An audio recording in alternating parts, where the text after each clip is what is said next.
Walk by faith and never by what something appears to be by sight. So on this night, this driver and myself were both leaving out at the same exact time. Now, the driver in front of us both decided to create his own spot in which I desperately did not want to wake this individual up. But I refused to have anybody hit the side of my mirror and the front of my hood just by making all this unnecessary maneuvering. He decided he didn't want to get out himself, so I took it upon myself to take care of what needed to be done. When you expect certain things, you'll be less likely to be frustrated in certain circumstances. Hello to all my beautiful women and amazing men out there in the world. Nothing but prosperity and tranquility throughout your days. I'm on my 34-hour reset now. So I made a post in my community section on what would you do? What would you do if you encountered a high tire technician and you were in a situation to where you were left with no choice? You needed your tire changed.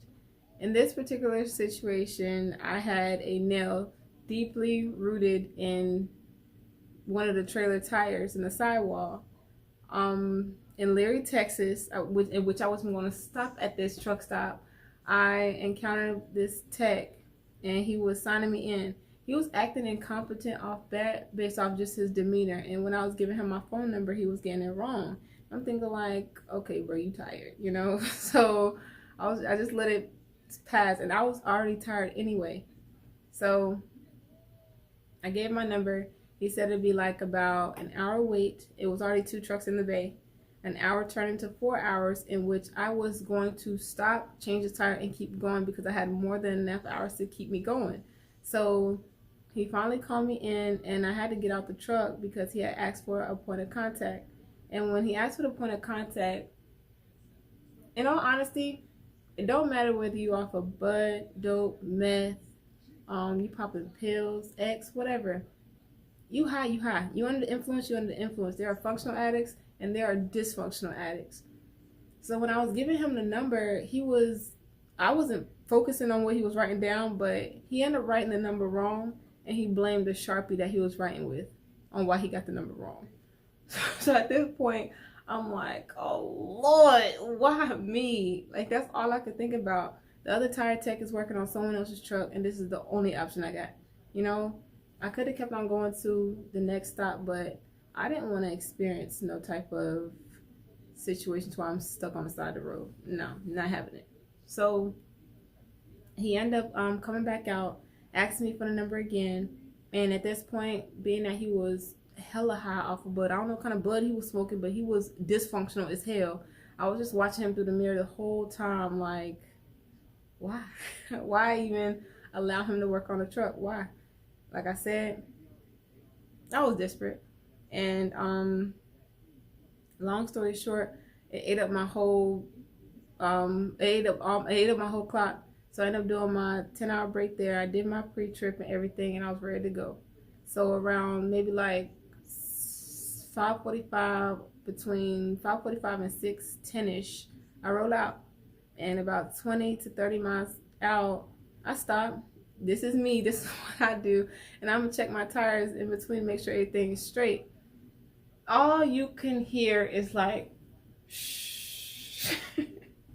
And I'm thinking to myself, you have to be kidding me. You know, it was nothing but air gushing out of the lines. So I make it to the next tire shop, and that tire tech told me whoever put this on, they didn't connect your tubes correctly, and that's why you're losing air. And I'm thinking like, yeah, go figure. You know, some of y'all said in that post that y'all would have reported him. There's no way in hell you would have allowed him to touch your truck. You would allow someone else to touch do the work on a truck. Some of y'all would have probably tried to fix it yourself. But sometimes you're presented with situations to where you may not have an option. And a lot of people, some of y'all even mentioned this too, some people, many people always look at the driver. The driver's never the scapegoat. The driver is normally the suspect. Always looking at the driver to cause a blame, So it's weird because it's such a huge liability behind it. How do you feel so comfortable being under whatever influence, intoxicated, whatever, to honestly jeopardize someone else's life, other people's lives, by doing mechanical work like tires on someone else's truck? It's weird to me. Like, he's straight up fool for that, you know? And I didn't say nothing about it because he'll get his. In all honesty, I feel like he'll get his. And it's just, I don't know. Would I put myself in that situation again? Hell no. I would more than likely take my chances with high hopes and go to another truck stop. That's it. I mean, go to another truck stop, because I was already annoyed at the fact that an hour turned into 4, in which he straight up said an hour as if he was extremely sure. So I wouldn't put myself in that situation again. Hell to the no. But yeah, I don't know how many of y'all have been in a situation like that or what y'all actually would have done, but don't judge me because I said that, because of this and me allowing him to work on a truck. I knew that it wasn't going. I had me. God has me. So yeah, I'll just leave it at that. Other than that, like I said, I do plan on making the whole why I quit the local life video very soon. And do what you love what you do. At most, let it work best for you, and y'all stay safe. Yeah, man. So we back at it again. This lot is full to like max capacity. It is. Y'all know when you're over the road, you know the best part of the day is detoxing in the shower. It is. For some people, the shower is like the best part. Others, it could be being exposed to new environments and so on and so forth. But I'm definitely ready to shower, and I'm definitely ready to start my night. If y'all can see this view in New Mexico, it's hella cold. Hella cold. Let's see. We're in the shower 7 feet. We're in the shower 7. I remember one time when I came in here, I was like the only person showering. It was like, I think 2 something in the morning. This is about to be life. About to be life. So, on my late night rides, wherever I decide to stop in the morning, I'm gonna have like all the park in the park. For real, I am. I really am. So I've been back over the road since middle December, and the times that I posted those 2 most recent videos, I was on my 34-hour reset, right? And in all honesty, with that committing suicide video, that video shows me over the road in Texas. And yeah, I like the scenery over there, or the sunset, I guess.